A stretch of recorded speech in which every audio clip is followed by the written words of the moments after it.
We all know the 2019 Philadelphia Eagles secondary, it was downright frustrating to watch at times.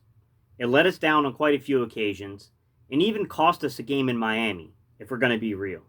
So today's topic, I want to talk about miscommunication in the secondary, poor play calling, and just overall flaws in the overall design and the scheme of our coverage.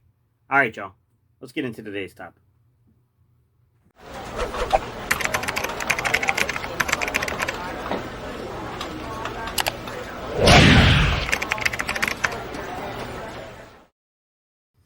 What's up, Eagles Nation? What's going on, NFL world? How you doing, division rivals? This is Steven Hyder with Gate City Sports Channel, the sports channel where the cerebral NFL fan comes for about 10 minutes of daily content. Good morning, good afternoon, or good evening, whenever it is you get around to watching us. Once again, guys, my name is Steven Hyder, and this is Gate City Sports Channel. All right, y'all, today's topic. Hey, guys, listen up. Just be ready to be frustrated. The one bright spot I'll give you is this, guys. We can all be frustrated together as a community because I promise you, the sentiment that will come out of today's video will be good riddance to Cory Undlin.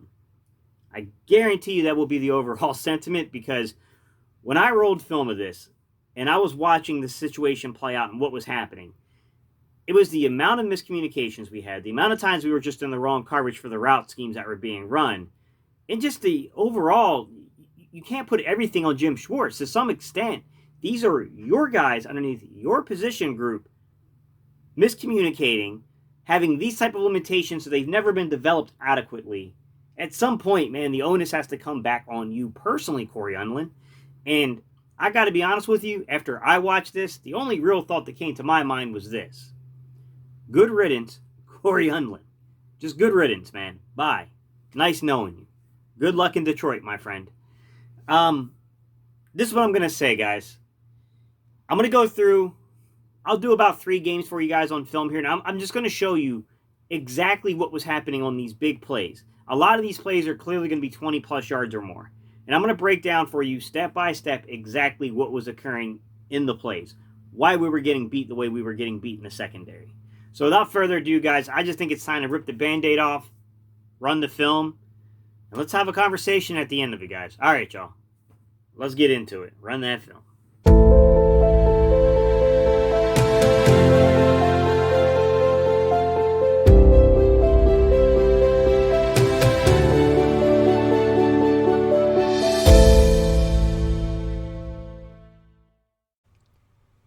All right, ladies and gents. So the Eagles come out here in a nickel coverage, okay? We're in a cover 3 nickel. If you take a look across the field, what you'll see here is on your defensive left, so your left cornerback, you have Ronald Darby out there. Your right cornerback is Sidney Jones. You have a deep safety in that cover 3 of Rodney McLeod. And then look down into your box, and what you'll see is you got your strong safety playing up on the line of scrimmage in Malcolm Jenkins. And then you got your slot cornerback over to the defensive right, offensive left, that being Avonte Maddox. Your 2 linebackers in the game are Zach Brown, Nigel Bradham, it looks like to me. And we also have our backup defensive line on the field, it looks like to me. We got Josh Sweat, it looks like, on one side. And then you look on the other side, you got Vinny Curry. Now look at Washington's offense. They're an 11-man, okay? They'll come out in a 2-by-1 set. They got a tight end inline. And they also have that slot receiver tight to the formation, right? So they're trying to create some element of protection here. But Washington's going to throw a little wrinkle. They're going to bring Paul Richardson in motion. And you'll see, here lies the mix-up in communication. Watch as Richardson goes in motion. Can everybody see Rodney McLeod waving his hands there? He's signaling to either, that's supposed to be a signal to either Jenkins, or that's supposed to be a signal to Darby, that one of these 2 guys has to come back and play the middle of the field. Because he has to go out now and he's got to get on Paul Richardson. The problem lies that no one does. To me, number 1, this is a fundamental flaw in the play calling. But number 2, this is also a huge mistake and a miscommunication on the part of the players. Somebody should have been back there. Now, I do want to slow the film down in the middle of this field, and I want to show you something. This also lends into the topic I talked about earlier about individual limitations, we can see here that when you watch Sidney Jones, look at the move that gets put on Sidney Jones here. I can't stress this enough, guys. That move was A-plus effort here. He sells it like he's going outside, like he's basically running a fly route, and then he comes back inside going into that. I don't know if it was supposed to be a skinny post or just a seam route. It's really hard to tell with the angle given here. But what I can tell you is this. If your cornerback looks like Sidney Jones does right here with his feet, you're cooked. You're cooked toast. You're burnt toast. As a matter of fact, it might even be fair to burnt toast, to call this burnt toast, because this is just bad. This is really bad fundamental football right here. We're really fortunate this ball got overthrown, guys. This would have been a touchdown if this ball was on the mark. I mean, there's just no doubt about it in my mind.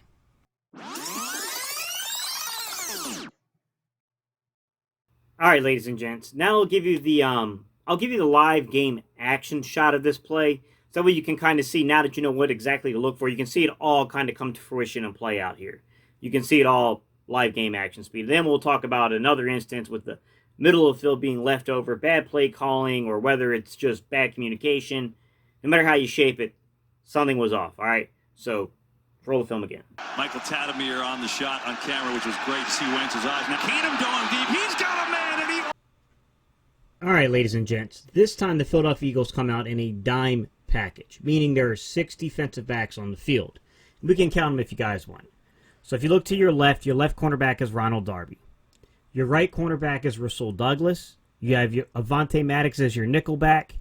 Your free safety playing over the top of the right side of the defense, the left side of the offense is Rodney McLeod. Your strong safety playing over the left side of the defense, right side of the offense, is Andrew Sendejo. Then look down in the box and you'll see Malcolm Jenkins. In reverse, what you have here is you have Atlanta coming out in 11-man personnel. They've got 3 receivers, 2 to the field side. They have 1 to the boundary side. And then they have Hooper, their tight end, in line as a tight end on that boundary side as well. And they got their running back in the backfield. I believe that was Ito Smith maybe. Watch as this play rolls out. You're going to see real quickly the miscommunication and then the lack of understanding of the down and distance being 3rd and 6, and basically what this offense is trying to attack. The Eagles are coming out in probably what I would call a coverage, like coverage-wise, I would call this probably cover 4 or quarters instead of cover 2. And I'll show you why. Look at the responsibilities, okay? Now, as I run the film, I want you to watch what Andrew Sendejo does, because he's the player Matt Ryan is manipulating. Look where his eyes are, guys. His eyes are all over that running back. However, take a look at where Calvin Ridley is. Now, Atlanta had seen this play before. They knew that they had an opportunity with Justin Hardy to hit a very, very similar play early on. So what they were doing is they were purposely setting out to get on Sendejo. And they wanted to work Darby one-on-one just because Darby was just not playing well. And it worked. Watch as this play rolls out. I mean, Sendejo bites. And the whole middle of that field is wide open. This is what I'm talking about, guys, when I say miscommunications, missed assignments, and just fundamentally called defenses against certain route concepts. This quarter's coverage got burnt all year long, and yet we just continued to keep putting ourselves in it as teams kept beating it consistently. This was just a major fundamental flaw in my opinion. This is why I really have no hard feelings at all about Cory Undlin being let go. Good riddance. Another example of guys of where kind of bad communication, a really bad play design and call, and just individual responsibility not being followed in your coverage responsibility led to a huge, huge punishing play there against Atlanta. Now, I would love to keep showing you all these guys, but I got to limit this down to one more. And I'm going to go to the Minnesota game, but I'm not going to show you the play you think I'm going to show you. I'm going to show you a play we got away with, okay?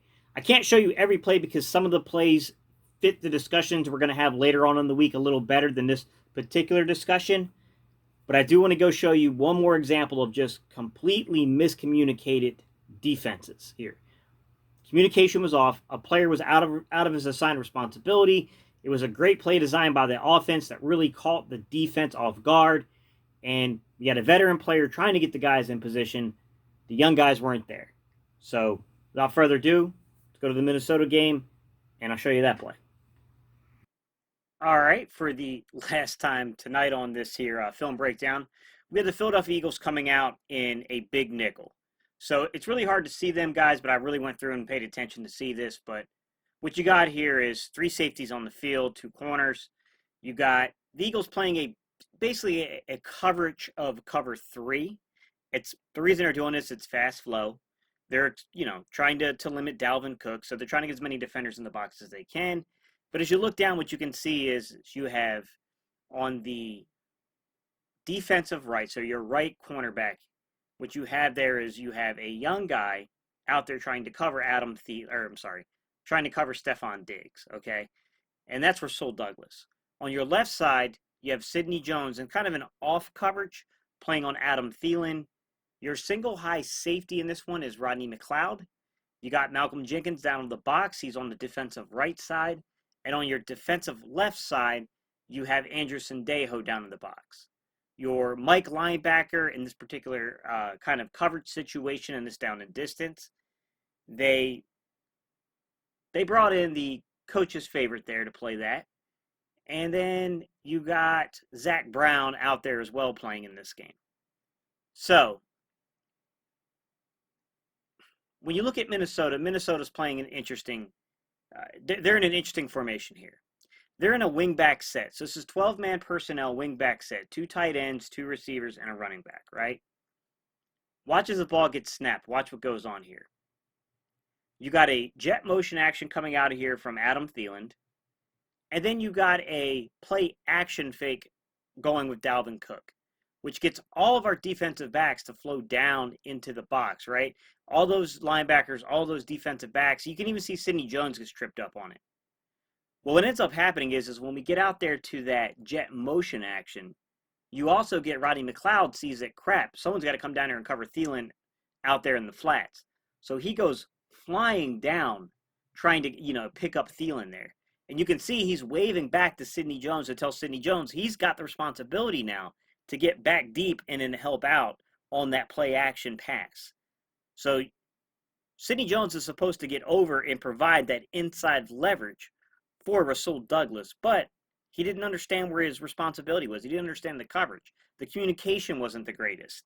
And now what you got is a very, very lucky play for the Eagles that our pass rush got home quick enough to cause that play to be outside of what the expectation was for the quarterback. So he kind of has to just let it fly. It gets overthrown just a little bit, and it falls harmlessly incomplete. We got bailed out on this one, gentlemen and ladies. We really got fortunate. We were really lucky here. For me personally, Marquand Manuel is going to be a breath of fresh air, because this defense, the secondary, I should say, led by Cory Undlin, was just a nightmare to watch on film, guys. Lots of communication errors, just really bad and flawed coverages called for the route schemes. And I mean, teams, they figured this out over the past couple of years, and they were attacking Cory Undlin. They were attacking the individual players we had in their strengths and weaknesses consistently and having success. So, as we talk about round 1 of this aspect, I can't see how the communication could be much worse, to be quite honest. In my opinion, I think it can only really get better. So, in that aspect, at least I think we're going to do a little better. But these are my thoughts, and you already know I'm going to ask you. I want to know, what do you think? All right, guys, leave your comments down below. Like I said, guys, I will do a live tomorrow, so that way you guys can ask me questions on this video in person if you want. And then the following day, guys, we'll move into the second part of this conversation, y'all. All right, y'all. Peace. I'm out of here. You know we end these videos. We do a little E-A-G-L-E-S. All right, y'all. Let's go, Eagles.